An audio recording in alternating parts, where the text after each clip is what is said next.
Yes, the Children's Ministry Security Briefing begins now. Thank you for taking time to watch this important video, and thank you even more for serving in our children's ministry.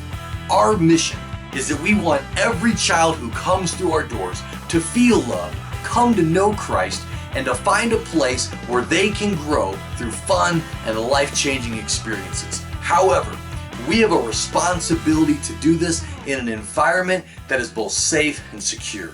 The guidelines that I'm about to share with you have been designed not only to keep our kids safe, but to protect you as well.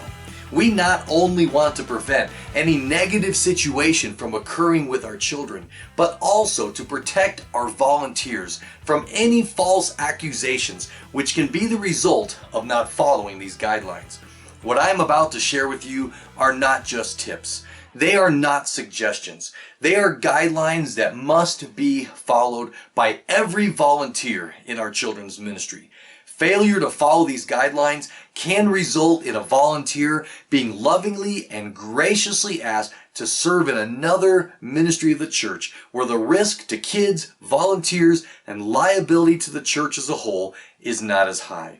So thank you for listening carefully and making every effort to be mindful of these guidelines. So let's get started.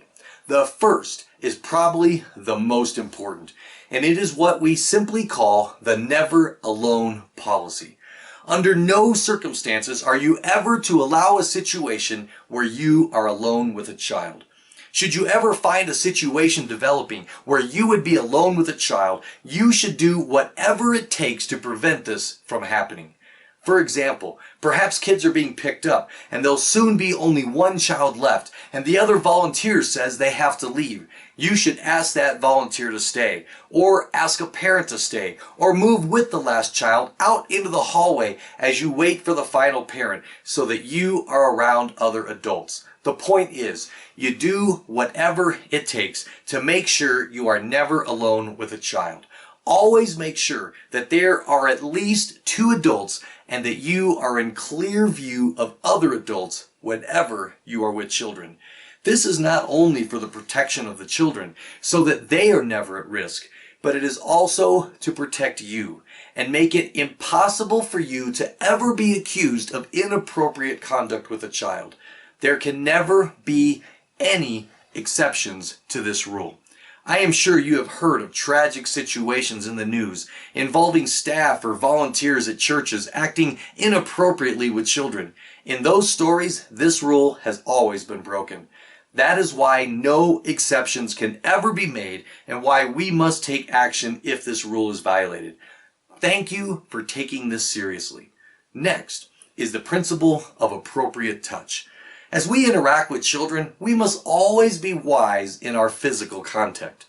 Please understand, appropriate affection is important. We want kids to feel loved and accepted. High fives, fist bumps, hugs, pats on the back, and other forms of casual affection are fine. But as kids get older, hugs shift to the side. We avoid having kids sitting on our laps, riding piggyback, or sitting on our shoulders. We want to always be above reproach in our physical contact with children. If in doubt, don't. Or feel free to ask. This includes that we never use physical discipline in correcting children. Even if a child is your own, do not use physical discipline, as observers may not know that that is your child. Again, this is not only to protect the children, but to protect you from anyone being concerned about your contact with children. If you ever have a concern about somebody's conduct with children, never hesitate to talk to the children's ministry staff. They will listen and deal with it confidentially. Better to report it and have it end up being nothing than to wish you had later. We are happy to coach individuals in appropriate conduct. A person will not be automatically removed. Sometimes they just need some guidance, and your confidential input is helpful. Next, as we interact and have fun leading and teaching kids, please always be thinking about safety. There are two questions you should always be asking yourself. The first is this safe? Obviously, we're always trying to make sure that the activities that we're doing will not hurt a child. But just as important is the second question. Does this look safe? Sometimes what we're doing may be perfectly safe, but it may not look safe to an observer. This could make others feel uncomfortable, even while we're confident that nothing could go wrong. There are times when we may choose not to do something simply because we do not want to cause others to be uneasy, especially parents. And injuries do happen, and when they do, always report them to your supervisor, no matter how small the injury. If the skin is broken, then an accident report should be filled out. The parent should always be informed, regardless of how big or little the injury may be. We would rather tell a parent about the incident than to have them discover a boo-boo when they get home and be left wondering what happened. Parents are understanding and appreciative when we're upfront about accidents. Next, I would like to talk about the importance of those security stickers. These are very important, and they are the cornerstone of our secure check-in system. First of all, no child should be admitted into a classroom without a check-in sticker. If a child does not have a sticker, they should not be accepted into the classroom. Please ask the parent to go check in or register. Also, no adult should be in the classroom without appropriate volunteer identification. Parents who are dropping off a child should not come in any further than the doorway when they're saying goodbye to their child. One easy way to make sure that children have a name tag is to make a habit of greeting them by name. And as you do so, please note any special information on the child's name tag. There may be an allergy that is very important to make note of. We do not want to cause an allergic reaction during snack time. Lastly, and this is perhaps the most important part of our secure check-in system, no child is ever to be released to an adult without that adult having the matching security tag. Knowing the parent is not acceptable. You must check the tag every time. If a parent does not have the tag, you may not release the child. Smile, be polite, but stick to the policy. Do not accept any excuses. Kindly send them back to the check-in counter and they will resolve whatever the issue may be. Check-in staff can figure out who the authorized adult is and they can reprint a check-in tag. A classroom teacher does not have the authority to bypass this policy.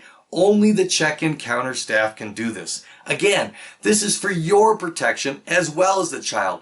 You do not want to be the person who released a child into the custody of an adult who did not have legal permission to pick up that child.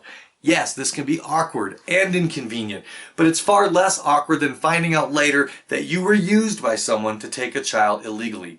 You do not know what's going on in the home, or if there's a legal issue going on, or a restraining order.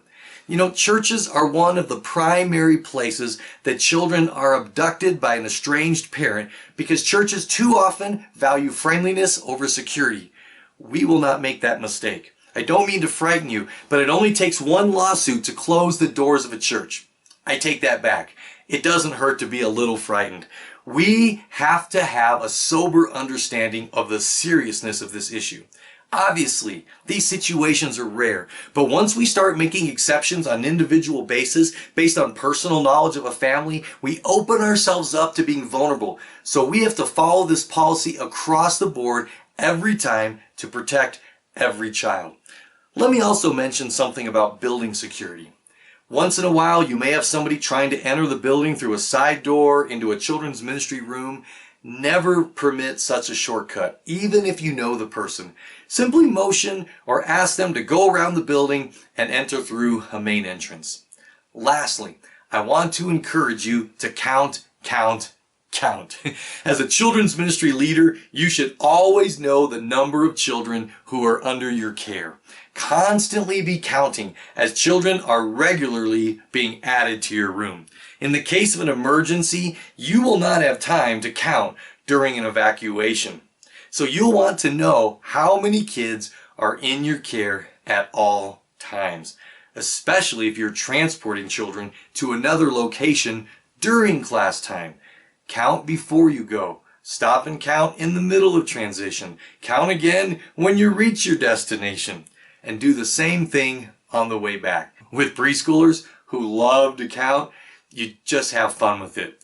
Honestly, you can't count too many times.